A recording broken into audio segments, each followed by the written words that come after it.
মাফ কইরা দিছি, ওরে আপনি শাস্তি দিয়েন না। মা যখন বলবে মাফ কইরা দিছি, তখন আমি রব তাকে ক্ষমা করে জান্নাতুল ফেরদাউসে ঢুকায়া দিব। প্রিয় ভাইরা আমার, যুবক বাবারা, মুরব্বী বাবারা, যুবক ভাইরা, অনুরোধ করে বলি, জীবনে কখনোই মা বাবার সাথে বেয়াদবি করবেন না, উস্তাদের সাথে বেয়াদবি করবেন না। মাদ্রাসা, মা বাবা এগুলা হলো আগুন, উল্টা পাল্টা করবেন তো হাত পুড়ে যাবে। ওলামায়ে কেরামের সাথে দুশ্মনী করবেন না, পারলে সালাম দেন, না পারলে দূরে যান। কাছে আইসা বেয়াদবি সুলুক আচরণ, এটা আল্লাহ পছন্দ করে না। আজ থেকে পাক্কা নিয়ত করে নেই, জীবনে কোনোদিন নামাজ ছাড়বো না, হারাম খাবো না। জাহান্নামের আগুন থেকে বাঁচার জন্য রাত্রিবেলা 10টা মিনিট মসজিদের কোনায়, ঘরের কোনায় নিজের সময় দেন। দরজা জানলা লাগাইয়া নিজের নিয়ে ভাবেন, নিজেকে নিয়ে চিন্তা করেন। এমন একটা দিন আসবে, মসজিদ থেকে এলান হবে, অমুক মহল্লায়, করিমগঞ্জের অমুক এলাকার আল্লাহর বান্দা নাই। মসজিদের পালকি হাজির হবে, দোকানে কাপড়ের কাপড় রেডি হয়ে যাবে, সন্তানগুলা কাঁদবে, নিথর দেহ পরে থাকবে, নাকের ভিতরে তুলা লাগাইয়া তক্তার উপরে ফালায়া রাখবে। এরপরে জানাজা হয়ে যাবে, লাশ নিয়ে কবরে যাবে, লাশ কবরে রাখবে। আমল যদি ভালো হয়, কবরটা নুরানি হয়ে যাবে। আর আমল যদি খারাপ হয়, আল্লাহর রাসূল বলেন, দুই পাশের মাটি এমন জোরে চাপ দিবে, চাপের কারণে হাড্ডিগুলো ভেঙে চুরমার হয়ে যাবে। রাত্রিবেলা কিছু সময় পশ্চিম দিকে ফিরে চোখ বন্ধ করে জিহ্বা লড়ায় পড়বেন, আল্লাহ, জীবনে অনেক অপরাধ করছি, ইজ্জতের চাদর দিয়ে ঢাইকা রাখছেন, মানুষকে জানান নাই। জিহ্বা লড়ায় লড়ায় মধুর সুরে আপনি বলবেন, আল্লাহু হাজিরিন, আল্লাহু নাজিরিন। ও মালিক, তুমি আর আমি, আমি আর তুমি, অতীতে যত অন্যায় করেছি ক্ষমা করে দাও। পাক্কা নিয়ত করে নেন, জীবনে হারাম খাবো না, মাদ্রাসাওয়ালাদের সাথে বেয়াদবি করব না, জীবনে আব্বা আম্মার সাথে খারাপ আচরণ করব না, জীবনের সমস্ত রক্তটুকুন ঢেলে দিয়ে হলেও আল্লাহর দ্বীনের কালেমার পতাকা উড্ডীন করব। দিল যদি ফ্রেশ থাকে, তওবার নিয়াইতে দুইটা হাত আসরের নামাজের পূর্বে আল্লাহকে দেখায়া দেন, নারায়ে তাকবীর। আয় আল্লাহ, এই হাতগুলা জীবনে একবার খানায় কাবার কালো গিলাফের সাথে লাগায়া দেন, জীবনে একবার মিনা মুজদালিফায় আরাফায় কবুল করেন, জীবনে একবার হজে আসওয়াদকে ধরে চুমু দেওয়ার তৌফিক দেন, বলেন আমিন। রঙ্গে তাকওয়া, রঙ্গে সিদ্দিক, রঙ্গে দিন, তাআবদু বাকিবু আদবর আবিদিন। এই মাহফিলটা হতে আপনারা খুশি না বেজা? প্রতি বছর হোক, এটা আমরা চাই কি চাই না? মুরব্বীরা মনে হয় চাই না, সবাই চাই। আল্লাহ তাআলা এই মাহফিলকে কিয়ামত পর্যন্ত ভরপুর কামিয়াবি দান করুন। এত সুন্দর পরিবেশ দেখে তো মনোমুগ্ধকর একটি জায়গা। আল্লাহ পাক এই বাগানের মালিকদেরকে কবুল করুন, ওস্তাদ ছাত্র সকলকে সাদকায়ে জারিয়া হিসাবে কবুল করে নিন। আসরের আজান হবে, আজানের পরে কি হবে? নামাজ হবে, পড়বেন তো ইনশাআল্লাহ। প্রকাশ্যে হত্যা করা হবে, আল্লাহু আকবার। এলাকার সবাই মিলে চলে গেল সেই রাখালের বাড়িতে। যাওয়ার পর অনুরোধ করে বলতে আছে, তোমার সন্তানের ওজন অনুযায়ী তোমাকে স্বর্ণ দেওয়া হবে, সম্পদ দেওয়া হবে, তারপরেও তুমি একটু বলো যে আমি আমার সন্তান হত্যার বিচার চাই না। এবার রাখাল বলতে আছে, আমি আমার সন্তান হত্যার বিচার চাই, খুনের বদলা খুন। এই বিচার কার? খুনের বদলা খুন, হত্যার বদলা হত্যা। কেন হত্যা করলো? বিচার হবে আল্লাহর আইনের বিচার। এবার তাদের দামি সম্পদ মাথার বেরি। মাথার বেরিটা আরবদের কাছে সবচেয়ে দামি, লাল রুমালটা বড় দামি। তারা যে মাথায় লাল রুমাল পরে ওটা বড় সম্মানী।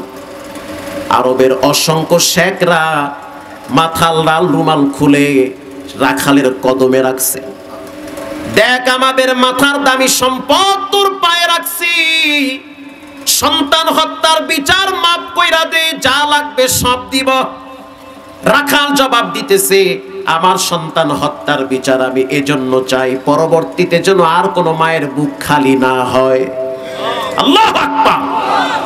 প্রিয় ভাইরা আমার, একজন মুসলিম হিসেবে ঐক্যবদ্ধভাবে আওয়াজ তুলতে হবে, এই জমিনের মালিককে। চিৎকার মেরে বলেন বিশ্বস্ত আসমানের মালিক কে? এই বিস্তীর্ণ জমিনের মালিক কে? এবার জানতে চাই এই জমিনে আইন চলবে কার? আরো জোরে বলেন কার? আল্লাহর আইন যদি চলতে হয় তাহলে আপনাকে অবশ্যই কোরআনকে সংবিধান হিসেবে মানতে হবে। মানুষের পারিবারিক জীবন, অর্থনৈতিক জীবন, রাষ্ট্রীয় জীবন পর্যন্ত যা কিছু প্রয়োজন জানতে চাই কোরআনে আছে না নাই? প্রিয় ভাইরা আমার, এজন্য সন্তানদেরকে কোরআনওয়ালা বানান। সন্তান ডাক্তার হবে, ডক্টর হবে, ইঞ্জিনিয়ার হবে, প্রফেসর হবে, কোনো অসুবিধা নাই, কিন্তু সন্তানকে প্রথম মেসেজ কোরআন থেকে দেওয়া লাগবে। কাঁচায় না নুইলে বাঁশ, পাকলে করে ঠাস ঠাস। একটা গাছ যদি বেঁকা করে লাগান, 30 বছর পর সেই গাছটা যদি সোজা করতে যান, সোজা হবে? আপনি সোজা হইয়া যাইবেন, গাছ সোজা হবে না। ঠিক তেমনি ভাবে একটা কাদা যদি ওয়ালে লাগান, লাগবে না, পড়ে যাবে, লেগে যাবে। এই কাদাটা যদি রোদে শুকাবার পর আবার ওয়ালে মারেন, লাগবে না, পড়ে যাবে? পড়ে যাবে না, শুধু আপনার নাকে এসে পড়ার সম্ভাবনা আছে। একই তো কাদা দেওয়ালে লাগাইছেন, লাইগে গেছে, রোদে শুকাইছেন, শক্ত হয়ে গেছে। তো ছোট বাচ্চারা এরা হলো কাদার মতো। আপনার বাচ্চা, আমার বাচ্চা, এরা হলো কাদার মতো। এদেরকে যা শিখাইবেন এরা তাই শিখবে। এরা আপনাকে ফলো করে, আপনি না। বাপ যদি সন্তানের সামনে বিড়ি টানে, ওই সন্তান বাবার সামনে গাঞ্জা টানার সম্ভাবনা আছে। আর বাপ যদি ছেলের সামনে মেসওয়াক করে, ওই সন্তান বাবার আদর্শ নিয়ে বড় হয়। আজকে আমাদের মুরব্বীদের পকেটে বিড়ি পাওয়া যায়, গুল পাওয়া যায়, জর্দা পাওয়া যায়, কিন্তু মেসওয়াক, আতর পাওয়া যায় না। এটাই সবচেয়ে বড় সমস্যা। হাদিসে আসছে আরবাউন সুনানুল মুরসালিন, সব নবীদের আদর্শ ছিল 4টা। এর ভিতরে অন্যতম একটি আদর্শ হলো আসওয়াক। সব নবীরা মেসওয়াক করত। সুবহানাল্লাহ বলেন। সব নবীরা মেসওয়াক করত। মাদ্রাসার ছাত্র ভাই যারা আছে, নিয়মিত মেসওয়াক করেন, কণ্ঠ ভালো থাকবে, জিহ্বা ভালো থাকবে, গলা ভালো থাকবে। আল্লাহু আকবার। নিয়মিত মেসওয়াক করেন। এজন্য বাবা যেটা করে সন্তান সেটা ফলো করে। প্রত্যেকটা সন্তানের কাছে তার বাবা হলো সবচেয়ে প্রিয়। বাবার বাহ্যিক সুরত দেখে সন্তান এটা শিখতে থাকে। বাবাই যদি নামাজের টাইমে মসজিদে যাওয়ার জন্য ব্যস্ত হয়, আল্লাহর কসম ওই ঘরের সন্তানরাও মসজিদে যাওয়ার জন্য ব্যস্ত হয়ে যায়।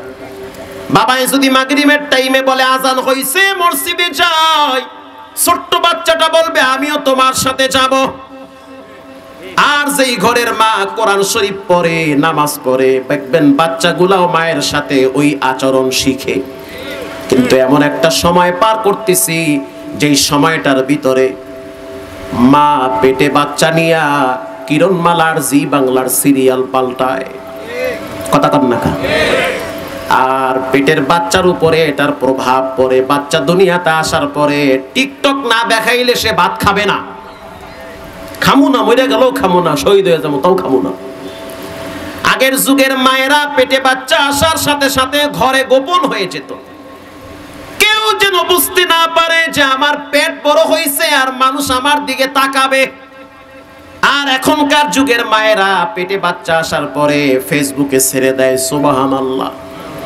আমনে তখন নাউজুবিল্লাহ, হেরা কয় সুবহানাল্লাহ। একজনের জিগায় কি আইতে আছে, কয় নাম রাখছি তুফান। কোনার লগে লগে কয় আমি মাফও চাই, দোয়াও চাই, তুফানে আমার ঘর ভাঙছে 7 বার। আছে না নাই? আগের যুগের মহিলারা পেটে বাচ্চা নিয়ে বসে বসে কোরআন পড়তো। বর্তমান চিকিৎসাবিদ বিজ্ঞানীরা বলে, ডাক্তার বলে, মা যেটা করে ওটার প্রভাব বাচ্চার উপরে পড়ে। মা যদি বেশি হাসাহাসি করে, বাচ্চা দুনিয়াতে আসার পরে হেও মোটামুটি আধা মেন্টাল হয়ে যায়। মা যদি পেটে বাচ্চা নিয়ে চুরি করে, ওই বাচ্চার ভিতরে কিছু স্বভাব, চুরির স্বভাব চলে আসে। মা যদি পেটে বাচ্চা নিয়ে ঝগড়াটি হয়, ওই প্রভাব তার বাচ্চার উপরে পড়ে। আর মা যদি পেটে বাচ্চা নিয়ে মার্কেটে গিয়ে মার্কেটওয়ালাগুলোকে মুসাফা করে, ওই বাচ্চায় দুনিয়াতে আসার পরে চিপায় চাপায় ফাঁকে ফোকে পাবজি আর ফ্রি ফায়ার নিয়ে ব্যস্ত থাকে। রাগ করতেছেন? মাফ করে দিয়েন, এটাই বাস্তবতা। আর মা যদি পেটে বাচ্চা নিয়ে কোরআন পড়ে, দুনিয়াতে বাচ্চা আসার পরে বাচ্চার উপরে কোরআনের কিছু প্রভাব পড়ে। জন্মের পরে যখন বাচ্চা দেখে মা বসে বসে মাথা ধুলায় ধুলায় কোরআন পড়ে, তখন বাচ্চাটাও মায়ের মুখের দিকে তাকায় থাকে। বাচ্চা পড়তে পারে না, কিন্তু বাচ্চা মায়ের চেহারার দিকে তাকায় আর জিহ্বা দিয়ে বাড়ি মারে। আর মা যখন মাথা ধুলায় তখন দেখবেন বাচ্চাটাও মাথা ধুলায়। মা যখন নামাজে দাঁড়ায় দেখবেন বাচ্চা ছেলে মেয়েগুলা মায়ের ডানে বামে দাঁড়িয়ে যায়। মা যখন হাত বাঁধে বাচ্চা মেয়েটাও হাত বাঁধে। কথা কন না কা? মা যখন রুকু দেয় বাচ্চাটাও রুকু দেয়। মা যখন সিজদায় গিয়ে কয় সুবহান রাব্বিয়াল আ'লা, বাচ্চাও তখন সিজদায় গিয়ে মাথাটা লাগায় দেয় না, বরং মায়ের চেহারার দিকে তাকায় থাকে। যখন মা দেখে ঠোঁট নাড়ায় তখন বাচ্চাটাও ঠোঁট নাড়ায়।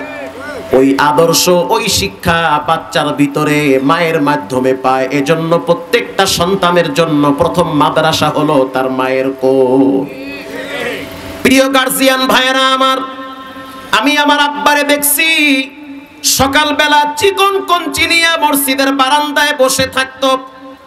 একদিন যদি ফজরের টাইমে দেরি করে যাইতাম, বাবায় পাছার কাপড় টান কইরা 3টা বাড়ি মারতো। আল্লাহর জাত ও সিফতের শপথ করে বলতে পারি, ওই দিন যদি বাবায় শাসন না করতো, হয়তো আজকে ডাকাত হতাম, সন্ত্রাস হতাম, দুর্নীতিবাজ হতাম। কিন্তু ওই দিন বাবায় কোরআনের ব্যাপারে, নামাজের ব্যাপারে, শরীয়তের ব্যাপারে শক্ত ছিল, কোনো ছাড় নাই। মাকে 144 করে জানিয়ে দিয়েছে, সাবধান, বাহিরে আমি পরিশ্রম করি, ঘরে তুমি থাকো। আমার টাকার দ্বারা ঘরে কোনো বেনামাজি লালন পালন হবে না।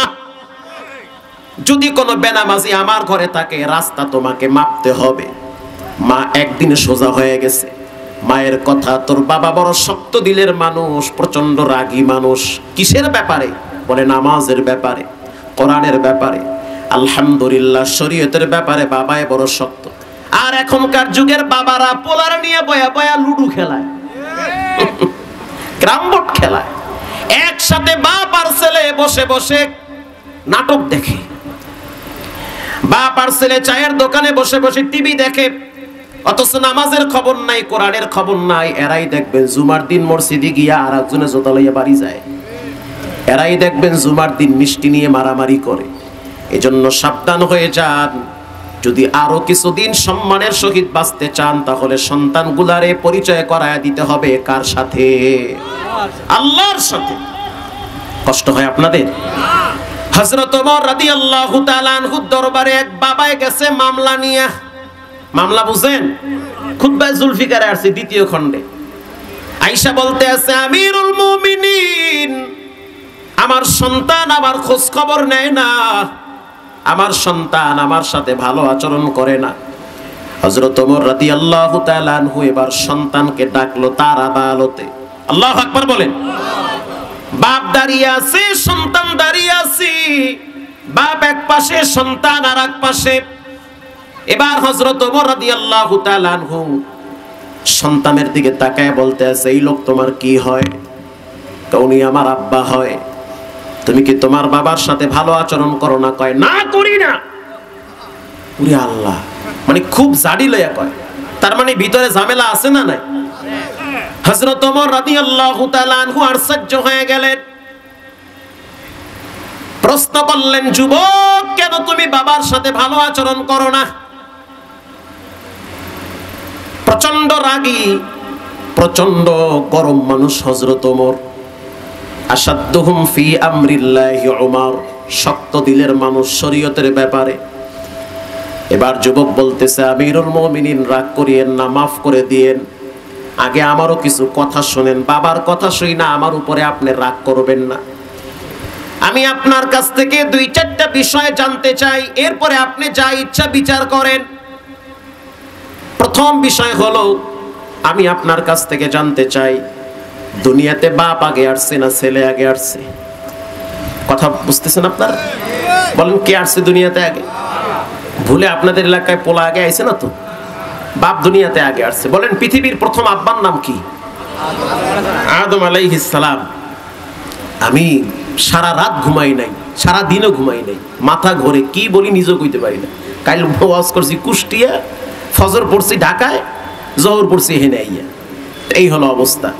এজন্য কথা বলতে গিয়ে ব্যালেন্স এলোমেলো হয়ে গেলে মাফ করে দিয়ে করবেন তো ইনশাআল্লাহ। ইনশাআল্লাহ। হযরত ওমর রাদিয়াল্লাহু তাআলা আনহু বলতে আছে, দুনিয়াতে বাপ আগে আসছে। তো বাপ আগে আসছে, এবার যুবক বলতেছে দায়িত্ব আব্বার আগে না পোলার আগে? হযরত ওমর চিন্তা করলো, মারাত্মক ঝামেলা তো, এত জটিল পেশ।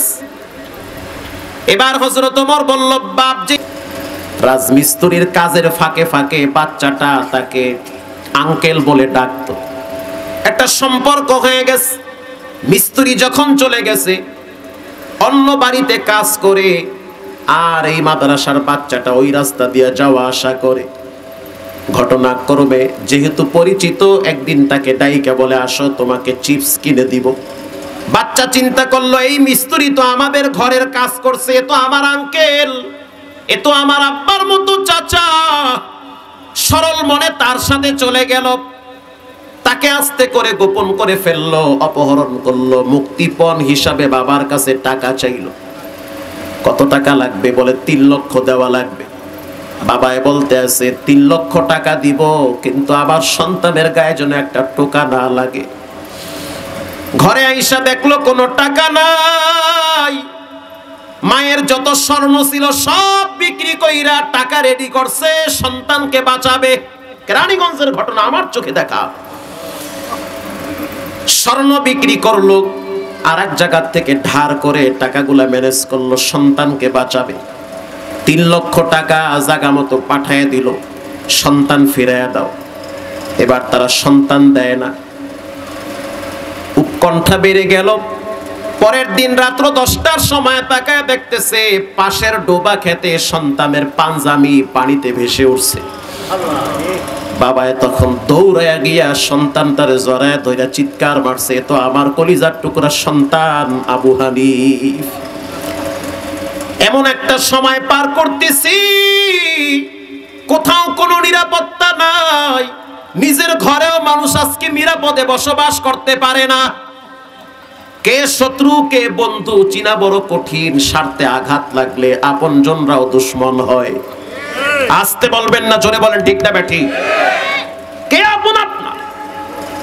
এই বর্তমান যুগে আপনার একমাত্র আপন হবে কোরআনওয়ালা ওলামায়ে কেরাম। আসেন, মাদ্রাসার দরজা খোলা আছে, সঠিক পরামর্শ আপনাকে দিবে।